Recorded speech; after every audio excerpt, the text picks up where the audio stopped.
In this video, I'm going to teach you how to ride a manual motorbike. I had a tour a few days ago and the guy had never ridden a manual motorbike before.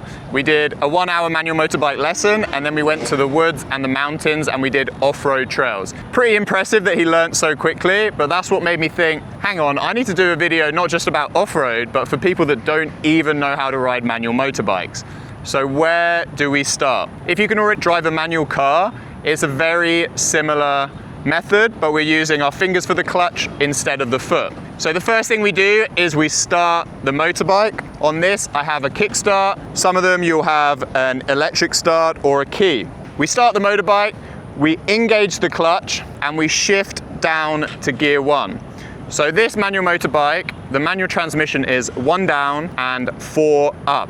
Some of them are 5 up, some of them are 3 up. This one is 4 up. So there's a total of 5 gears. If you come here to my foot, right now I'm in neutral. You can see the bike can rock backwards and forwards. If I shift down, I put my foot on top of the gear lever, that puts it down to gear 1. If I want to go up through the gears, I put my foot under the gear lever and I shift up. So now I'm in gear 5, 4, 3, 2, 1. I'll show you exactly what you want to do. You want to start the bike like that. Engage the clutch. I keep 1 foot on. We're in gear 1. Steady throttle and very slowly release the clutch. What we need to understand about the clutch is it's not an on and off switch. There's dexterity in the middle, and most of our control and our power delivery actually comes from that gray zone in the middle. So what often happens when people are new to riding manual motorbikes is they engage the clutch. When they're ready to go, they drop the clutch. What happens? Either the bike stalls because it's too fast to release, or if they've got too much gas or throttle on, they're going to wheelie and lose control of the bike, whiskey throttle, and fall off the back of the bike. What we need to do is release the clutch very slowly. The more times we practice using the clutch with our fingers, the better dexterity we're going to have with our fingers to be able to get it on the biting point. A lot of people get confused because when you first start releasing the clutch, the bike doesn't move forward. And then what happens is they release the clutch very slowly, nothing happens, and then they dump the clutch just before they get to the biting point. So actually you can release the clutch quite quickly when it's close to the handlebars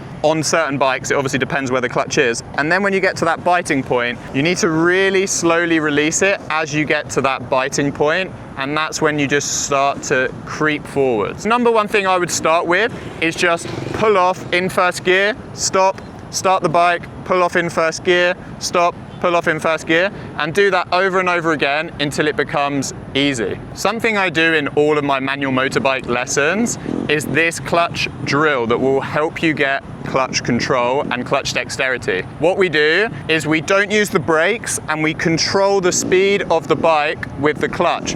So the aim is to go from one cone to the other cone as slowly as we possibly can, using the clutch to control the speed.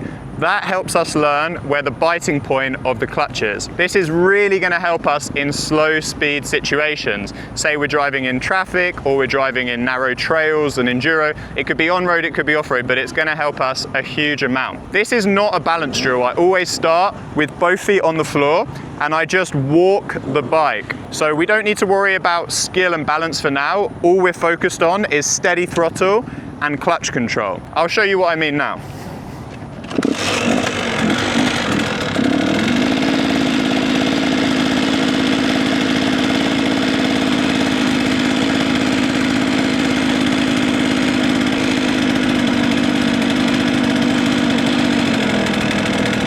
So the aim of this drill is to hold steady throttle. When you're new to motorbike riding, a lot of people grab too much throttle and then they chop the throttle and it's on, off, on, off. We want to hold steady revs throughout and we want to go as slowly as we possibly can. And we can use our legs to assist that speed. The slower you go, the less balance you have. And that's why we need to use our legs. When we get a bit more skilled, we can turn this into a balance drill. That means we put both feet up we kind of use a bit of brake and a bit of clutch control, and we go from one cone to the other as slowly as we can with both feet up. So this drill is a lot more advanced.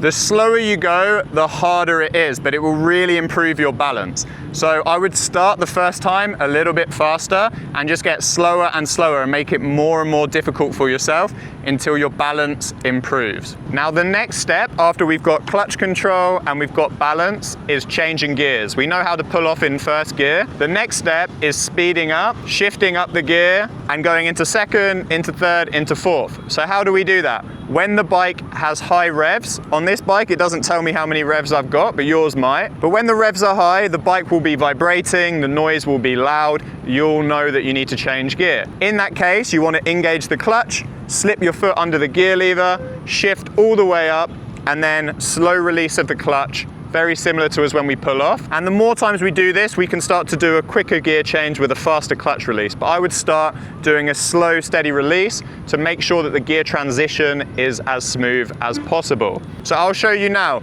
Watch what I do with my hand on the clutch and my foot on the gear lever to change gear.